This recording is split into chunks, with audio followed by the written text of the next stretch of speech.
Around 3,000 years ago, the Egyptians updated their medical system without a single lab patent or pill bottle, and they used this plant to embalm the dead because it stopped bacteria from eating flesh.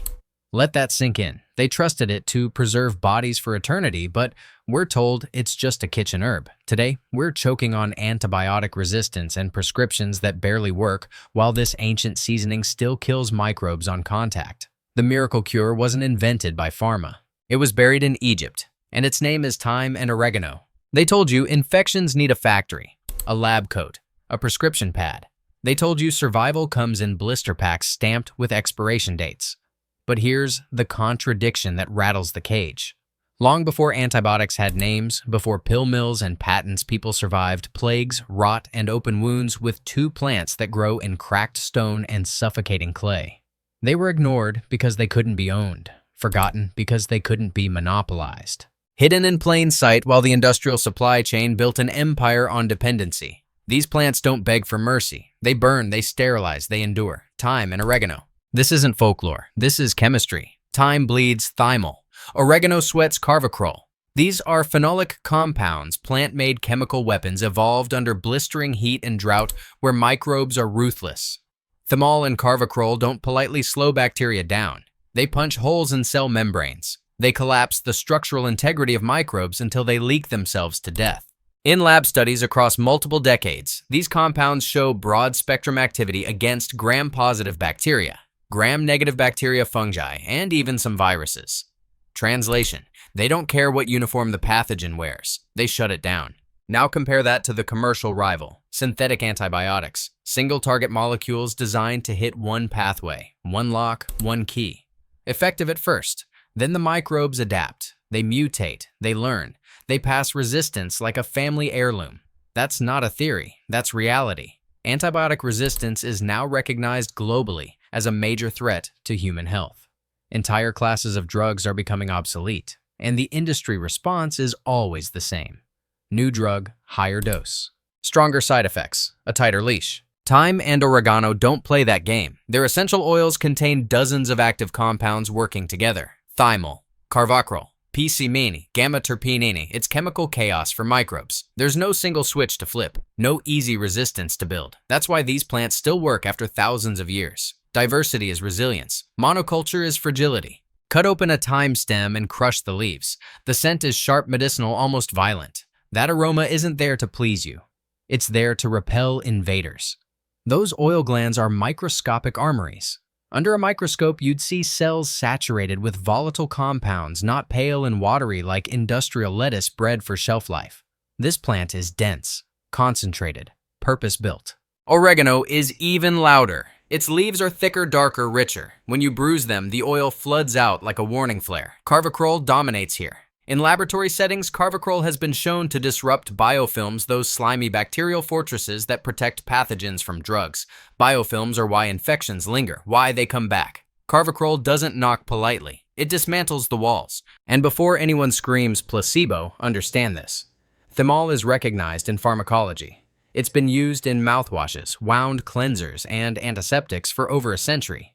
Carvacrol has been studied for its antimicrobial, anti-inflammatory, and antioxidant properties in peer-reviewed research. These aren't mystical vibes, they're measurable effects. So why weren't these plants crowned kings of medicine? Because you can grow them in a sidewalk crack. Because no corporation can own wild oregano creeping over a stone wall. Because thyme doesn't need a supply chain. It doesn't need a refrigerator truck. It doesn't need a quarterly earnings call. The history tells the story they don't want you to hear. Ancient Egyptians packed wounds with thyme during embalming and medicine, exploiting its antimicrobial oils to slow decay. They didn't know the word thymol, but they knew the outcome. Flesh preserved, infection stalled. In ancient Greece, thyme smoke filled temples. Warriors bathed in thyme-infused water before battle, not for perfume, for protection. The Greeks believed thyme carried courage, but courage without infection control is just bravado. The Romans took it further. They used oregano and thyme to preserve food, treat respiratory illness, and clean wounds across an empire that stretched from damp Britain to the burning sands of North Africa.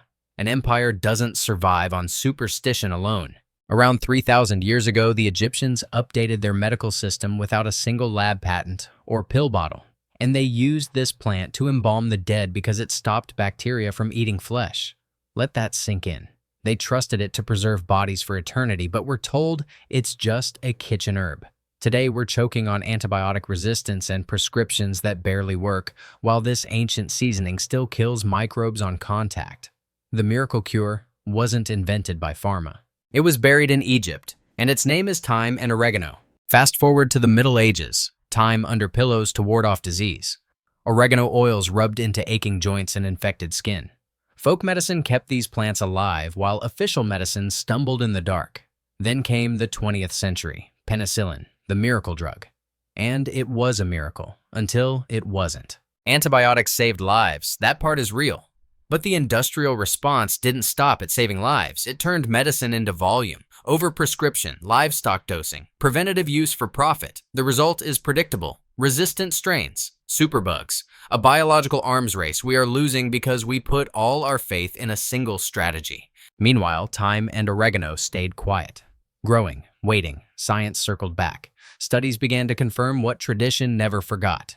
Thymol shown to inhibit Staphylococcus aureus. Carvacrol active against Escherichia coli. Antifungal activity against Candida species. Antiviral potential observed in controlled environments.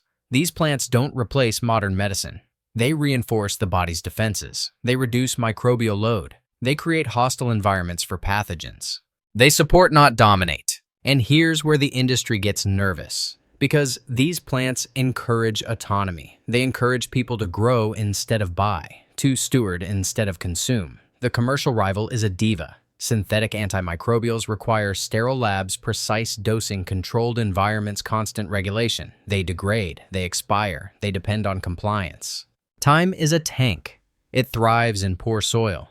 It laughs at drought. It prefers neglect. Oregano spreads like a rumor they can't suppress. Cold hardy, heat tolerant, perennial. These plants don't need permission. Have you ever tried to kill oregano and failed? Exactly. That's resilience bred by evolution, not marketing. Supermarkets hate that. Thyme and oregano lose potency when dried improperly. Their essential oils evaporate. Shelf life drains the medicine out of them. Fresh leaves bruise easily. They don't stack well. They don't ship well. They don't glow under fluorescent lights after 2 weeks in plastic. That's the fatal flaw. And it's your opportunity. What industry calls instability is where power lives. Fresh thyme harvested minutes before use contains significantly higher volatile oil content than anything in a jar. Same with oregano. Those oils are the point. When you grow them yourself, you control the potency. You decide when to harvest. You decide how to use them. Industry can't standardize that, so they sideline it. Growing them is almost insulting in its simplicity. Thyme demands drainage. That's non-negotiable. Soggy roots rot the tank. Give it sun. Brutal sun. Zone 3 through 10 depending on variety. English thyme, German winter thyme, lemon thyme, if you want citrus notes layered over medicine. Oregano wants space. It will take it anyway.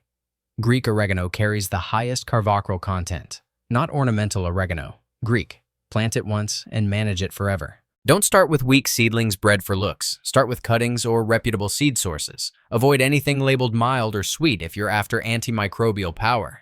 Taste matters. If it bites your tongue, you're close. The flavor profile tells the truth. Thyme tastes dry, resinous, almost smoky. Oregano tastes sharp green and warm like sun-baked stone, and wild honey fermented in the dirt. Harvest before flowering for maximum oil concentration. Morning harvest after dew evaporates. Dry gently or use fresh. Crushing releases the compounds. Heat liberates them. That's why these herbs dominate in cooked food cultures that understood preservation without refrigeration. This isn't about rejecting modern medicine. It's about remembering what was erased. It's about diversity and defense. The body is an ecosystem. When you carpet bomb it, you pay a price. When you support it, you build resilience. The industrial supply chain wants obedience. These plants teach participation. They teach that healing isn't always delivered. Sometimes it's grown. Sometimes it creeps between stones. Sometimes it smells too strong to sell. The miracle was never the pill. The miracle was survival without permission. Thyme and oregano didn't disappear. They were just waiting for you to stop outsourcing your strength. Grow what they hid from you.